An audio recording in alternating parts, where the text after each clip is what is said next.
انا مؤدب وما ينفعش اتكلم. ده لسان حال جيروم باول رئيس الفدرالي الامريكي لما واحد صحفي ساله، قال له تعليقات حضرتك ايه على تصريحات ترامب بان معدلات الفايده على مستوى العالم وبما فيهم امريكا لازم تنخفض.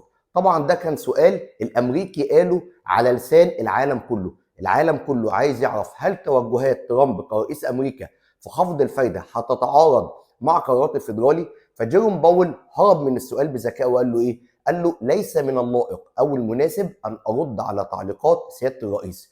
وده بالظبط خلى في ضبابيه في المشهد الاقتصادي الامريكي، وبالتالي الضبابيه دي خلت الذهب ينط من 2745 دولار للاونصه يوم الاربعاء، وصلت امبارح بالظبط تقريبا لقبل 2800.